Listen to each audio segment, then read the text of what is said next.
തനിക്കെന്തോ ചോദിക്കാനുണ്ടെന്ന് തോന്നല്ലോ. ചോദിക്കേ. മറ്റൊന്നുമല്ല കൈമളേട്ടാ, ക്ഷേത്രത്തിലെ ഉത്സവ ഉടവാളിന്ന് കൈമാറണം. ഈ ഉടവാള് താൽക്കാലികമായി കൈമാറുമ്പോ ചടങ്ങുകളെല്ലാം പഴയതുപോലല്ലേ?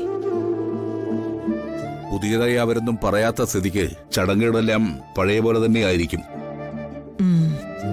ആചാരപ്രകാരം വ്രതശുദ്ധി നേടിയ തിരുമേനിയും ഭാരവാഹികളും ഭക്തജനങ്ങളും കൂടി ഇഞ്ഞു വരും.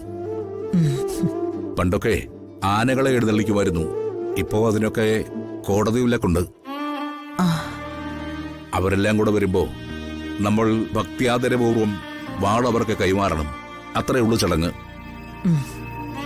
ഉത്സവം കഴിയുമ്പോൾ അവർ വാൾ തിരിച്ചുകൊണ്ടും തരികയും ചെയ്യും. അച്ഛാ, ചായ. ഇതൊരു സിപ്പ് അകത്തി എന്നാലേ ചാർജ് ആവത്തുള്ളൂ. അമ്മേ. സാവിത്രി എന്തേ മോളെ, എഴുന്നേറ്റ് വന്നില്ലേ? സാവിത്രി ഇപ്പോ ഉറക്കം ഉണർന്നതേ ഉള്ളൂ അമ്മേ. ഓ, ഇങ്ങനെ യാതൊരു ഉത്തരവാദിത്വം ഇല്ലാത്ത ഒരുത്തി സൂര്യൻ ഉദിച്ച് നിറന്തലയ്ക്ക് വന്നാലും അവൾ എഴുന്നേക്കില്ല. ഇന്നോ ഇന്നലെ തുടങ്ങിയ ശീലമല്ല, പണ്ട് മുതലേ ഇങ്ങനെ. ഞാൻ എന്ത് തല്ലിയിട്ടുണ്ടെന്ന് അറിയാമോ? അവൾക്കിപ്പോ അങ്ങനെയുള്ള ഉത്തരവാദിത്വമൊന്നും ഇല്ലല്ലോ രാജലക്ഷ്മി. അവൾ അച്ചമ്മയായി. രാമവതനാണെങ്കിൽ സ്ഥലത്തുമില്ല. അവിടെ ഇത്ര കൂടുതൽ ഇറങ്ങിയാൽ എന്താ തെറ്റ്?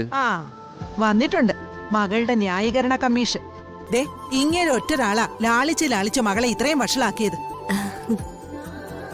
ഈ സർട്ടിഫിക്കറ്റ് എനിക്ക് കിട്ടുമെന്ന് എനിക്ക് തന്നെ അറിയാമായിരുന്നു. രാത്രി വളരെ വൈകി രാമേട്ടന്റെ കോള് വന്നിട്ടുണ്ടാവും. അതാ രാവിലെ എഴുന്നേക്കാൻ ഇത്ര താമസിക്കുന്നത്. എല്ലാവരും അവളെ ന്യായീകരിച്ചോ? അതല്ലമ്മേ, ഞാനും ഇത്തിരി താമസിച്ചാ എഴുന്നേറ്റത്. അത് മോടെ മുഖത്ത് കാണാനുണ്ട്. എന്തുപറ്റി? ഇന്നലെ രാത്രിയിൽ ഉറങ്ങിയില്ലേ? ഞാൻ ഇന്നലെ രാത്രി ഒരു സ്വപ്നം കണ്ടമ്മേ. അതിനുശേഷം ഉറക്കം വന്നില്ല. വെറുതെ തിരിഞ്ഞു മറിഞ്ഞു കിടക്കുകയായിരുന്നു. നേരം വെളുക്കാറായപ്പോഴാ പിന്നൊന്ന് മയങ്ങിയത്. നീ എന്തു സ്വപ്ന മോളെ കണ്ടത്?